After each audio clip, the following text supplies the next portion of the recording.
Yang pertama, artinya bahwa setiap masyarakat itu dia melekat perubahan. Dan kenapa? Karena tidak ada individu atau kelompok masyarakat yang tidak suka maju.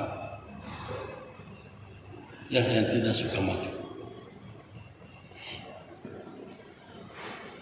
Yang kedua, setiap masyarakat mengandung konflik-konflik di dalam dirinya. Konflik merupakan gejala yang melekat dalam masyarakat. Ya, saya sudah jelaskan tadi bahwa tidak ada individu yang tidak berkonflik. Tidak ada kelompok-kelompok masyarakat yang tidak berkonflik. Hanya apakah konflik eskalasinya tinggi, sedang atau rendah, atau konfliknya terkendali, terkontrol.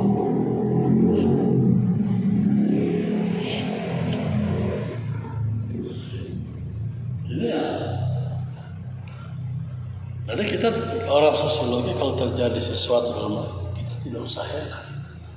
Itu ada. Mengapa terjadi tawuran antar pelajar, antar pemuda? Itu biasa. Memang ada dalam diri mereka, kelompok mereka. Apalagi kalau terjadi persaingan yang tidak sehat. Nah, saya juga akan menjelaskan tentang persaingan dan konflik. Ya, persaingan dan konflik. Tetapi pada dasarnya bahwa di situ akan terjadi ada persaingan yang tidak sehat, maka akan terjadi konflik. Mengapa itu terjadi? Karena sudah ada melekat ya, dalam diri mereka. Yang ketiga, setiap unsur dalam masyarakat memberi andil bagi terjadinya disintegrasi dan perubahan sosial. Unsur-unsur dalam masyarakat itu adalah individu-individu atas struktur-struktur sosial yang ada atau lembaga-lembaga sosial yang ada.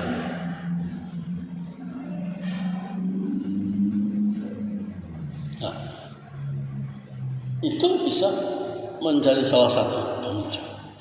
Mengapa? Nah, kalau antar individu tentu yang tadi kecemburuan sosial. Kalau antar struktur, karena si A, si B ini, si ini lebih maju terjadi. Atau antar lembaga sosial.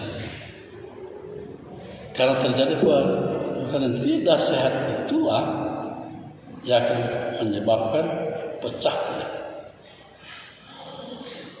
Jadi Anda tidak usah kalau terjadi apa-apa dalam masyarakat itu biasa dan sudah ada.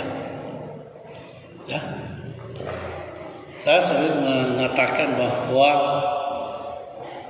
manusia itu sejak dia dilahirkan sudah berkonflik.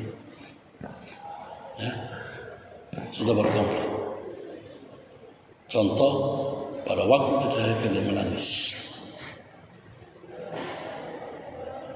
Ada enggak bayi dilahirkan tertawa? Enggak ada kan? Pasti menangis. Artinya dia melakukan protes kepada ibunya atau orang di sekitar kita.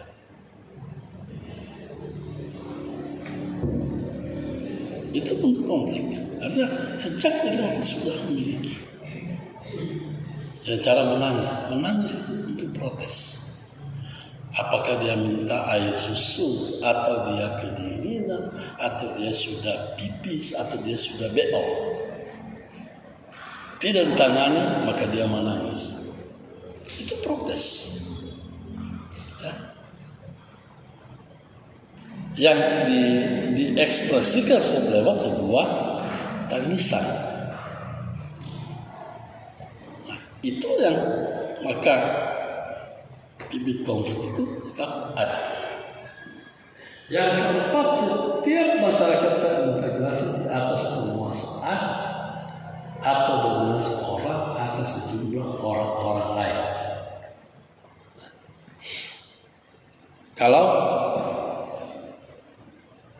penguasanya kuat, dia akan mampu mengendalikan di bawah. Dia mampu mengintegrasi. Kalau lemah, pecah. Oleh sebab itu, sebagai penguasa, sebagai pemerintah harus kuat, tetapi tidak boleh otoriter.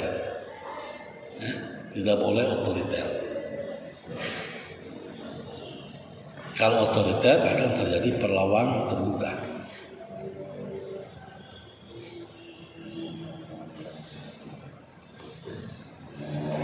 Itu salah satu sebab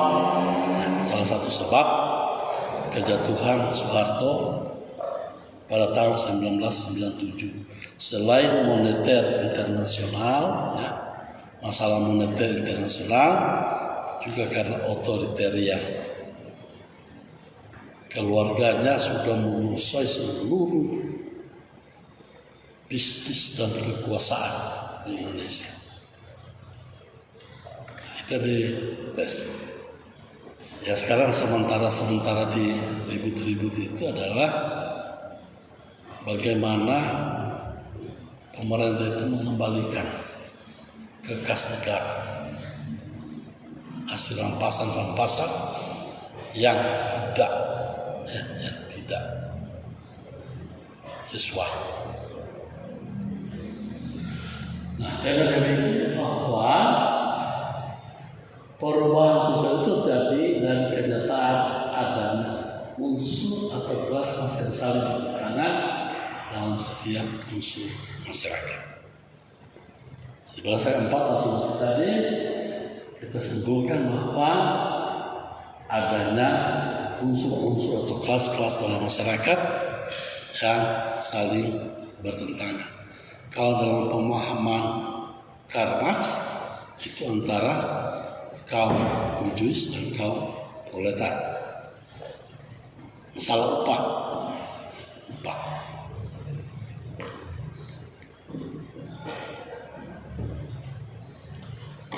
Ini Ralph Dahrendorf mengkritik Marx. Itu salah satu orang yang dalam kelompok yang neo-Marxian. Ralph Dahrendorf itu mengkritik teorinya Marx, tetapi dia pengikut aliran Marxis, disebut neo-Marxian. Ya. Ada 2 hal yang dia kritik itu. Pertama, mengaku tentang kelemahan konseptual mengenai kelas dan konflik kelas yang dikemukakan dalam teori sosialis oleh Karl Marx, menyangkut kelas dan konflik kelas. Kedua adalah model abstrak pengembangan kapitalis. Marx mengusulkan masyarakat tanpa kelas.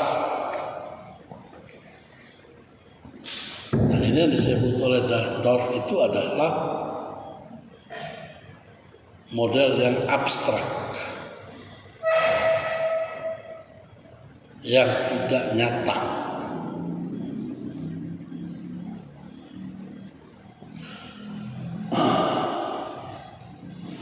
Hanya secara ringkas Marx mengatakan bahwa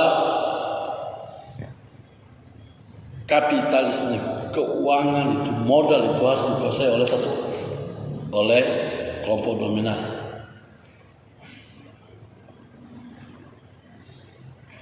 Yang di bawahnya tidak ada penguasa lain. Nah, ini yang tidak jelas dalam pandangan Dahrendorf itu. Menurut Dahrendorf, tulisan-tulisan Marx itu mencampur adukan konsep-konsep yang bersifat sosiologi, yang bersifat empirik, dan dapat diuji kebenarannya seperti kelas konflik berdasarkan sosial. Kemudian diverifikasi dengan fakta-fakta. Tidak jelas di mana yang mana dalam konsep Marx, ya. Dalam kebenaran ini dia mengatakan bahwa mencampur adukan konsep-konsep yang bersifat sosiologis seperti data-data empirik dan dapat diuji kebenarannya. Kemudian verifikasi dengan fakta-fakta. Nah, pandangan Landorf ini mengkritisi Marx, ya, dalam konflik kelas itu yang sulit dibedakan. Sementara dalam pemahaman sosiologis bahwa fakta sosial, ya, konflik kelas itu adalah fakta yang melahirkan sebuah perubahan. Jadi konflik sebenarnya bisa melahirkan perubahan.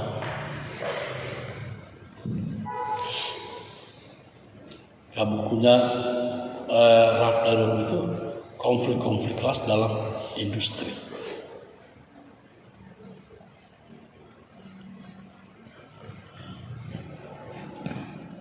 Konflik saya menyebabkan terjadinya perubahan, terjadinya persaingan.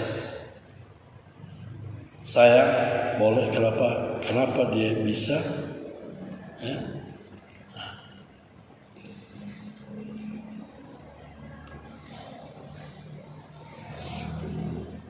Yang biasa saya memotivasi saudara mahasiswa seperti gini.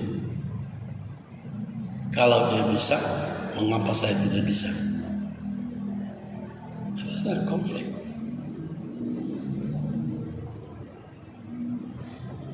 Dari yang akan melahirkan perubahan.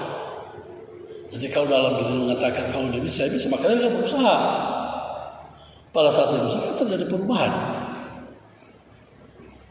Contoh misalnya, saya semestinya IPK saya cuma 2,8. Si Iren IPK-nya 3,6. Apa bedanya Iren sama saya?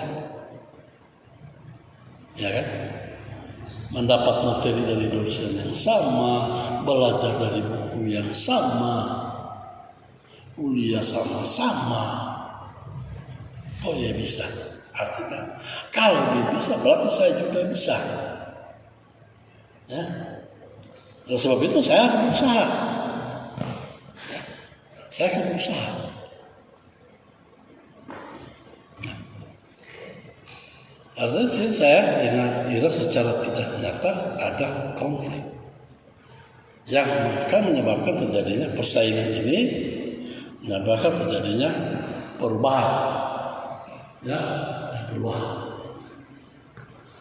Nah, yang berikutnya, kritik kedua adalah mengenai konsep dan model. Menyangkut konsep dan model pembangunan kapitalis. Kapitalisme ternyata mengalami transformasi. Tidak melalui revolusi atau tidak melalui arah yang diperkirakan oleh Marx. Marx mengatakan bahwa terjadinya kesenjangan itu karena perbedaan penguasaan modal.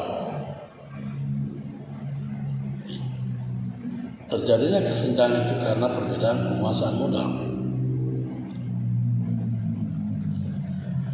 sehingga itu tidak akan berubah, ya. Tetapi Dahrendorf mengatakan tidak terjadi transformasi, ya, terjadi transformasi. Nah, itulah yang coba dikembangkan oleh Weber.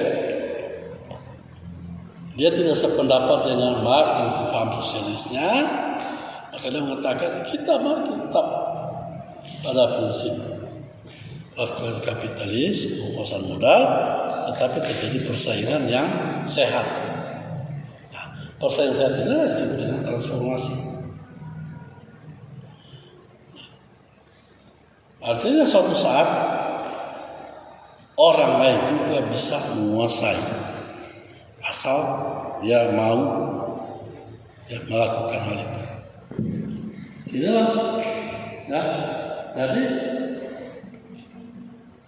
proses transformasi ini tidak perlu melalui revolusi, artinya suatu gerakan perubahan yang sangat cepat. Tapi kita transfer saja, kita transfer saja. Nah, revolusi itu yang gagal, ya. Gagal sekarang. Ya. Soviet mengalami perubahan, Cina mengalami perubahan, ya, yang mengadopsi mentah-mentah teori sosialis dari Marx.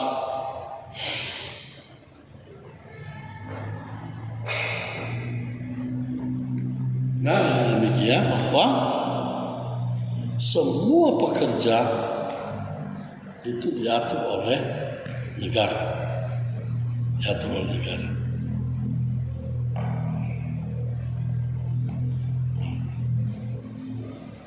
Tetapi di sini kontrolnya sangat keras, otokrasi. Kalau ada yang baca-baca cerita tentang Korea Utara, mengapa banyak masyarakat Korea Utara lari ke Korea Selatan? Itu salah satu contoh. Ya. Oleh karena itu, Dahrendorf memperkenalkan konsep lain untuk mengganti model pembangunan, yaitu dengan konsep masyarakat industri atau industrial society, di mana kapitalisme hanya merupakan salah satu subtipenya. Jadi masyarakat industri itu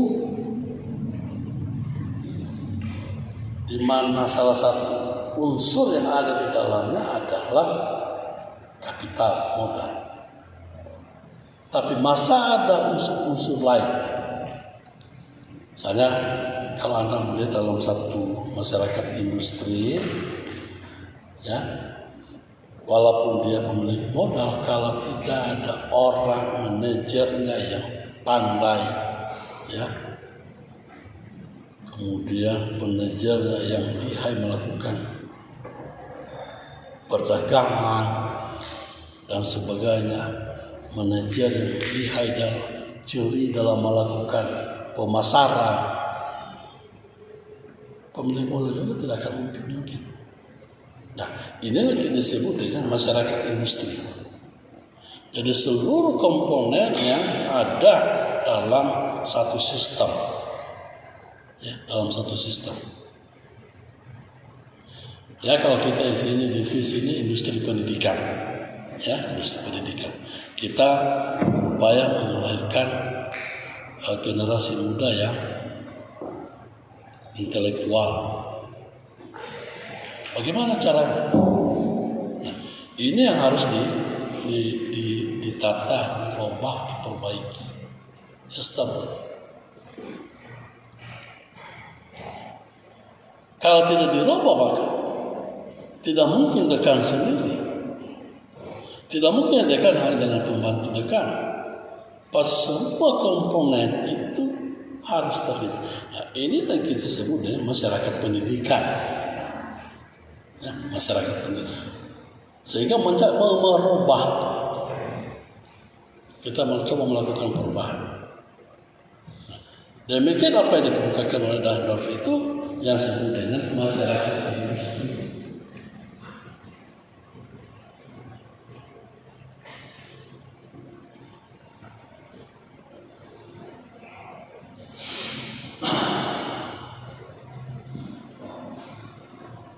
Jadi modal itu hanya salah satu, ya, hanya salah satu.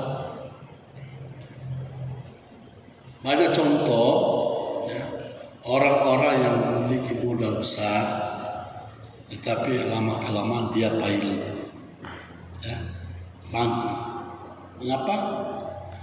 Tidak membentuk sistem dalam usaha. Itu biasanya otoriter. Maka banyak orang akan melakukan orang akan meninggalkan. Tetapi kalau semua manajer yang ada di dalam direktur jadi apa? Sejadi. Contoh dalam negara kita misalnya di BUMN, Pak Heri Tahir itu merombak sistem yang ada di BUMN. Ya. Besok atau minggu depan dia akan menghapus 7 perusahaan yang makan gaji buta, yang tidak produktif, dia tutup. 7 atau 8 ada.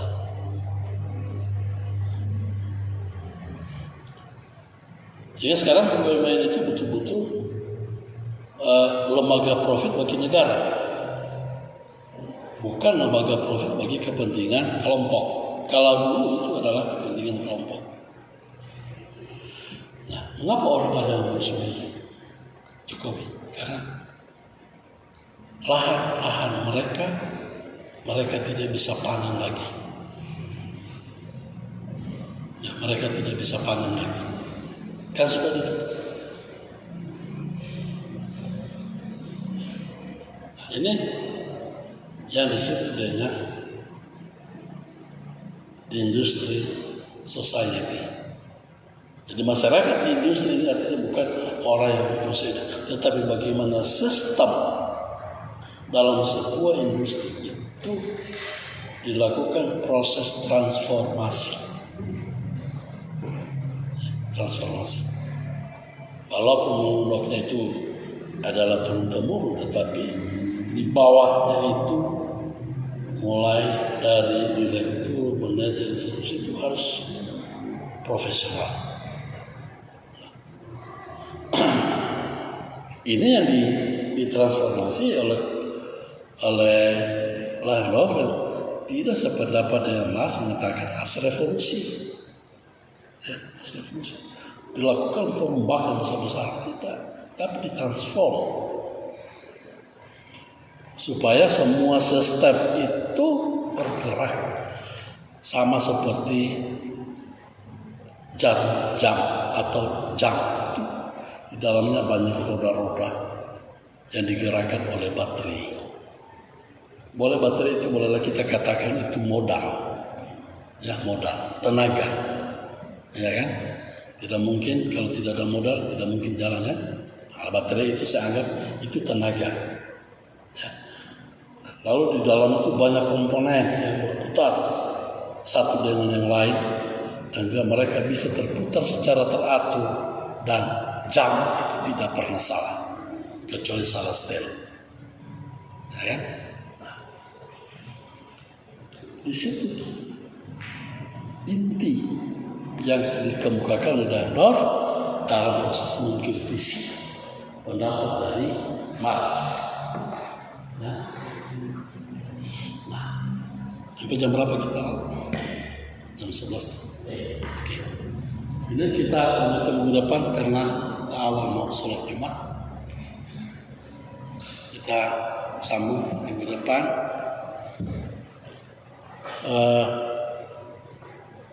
Kalau diinformasi kepada teman-teman yang sudah ada, tapi tolong nanti di shift lagi ya, sama dengan mata kuliah lain. Kita harus berganti-ganti. Nanti diatur Pak Awal yang setting gimana caranya. Semoga. Ya saya kira demikian dulu, kita lanjut minggu depan.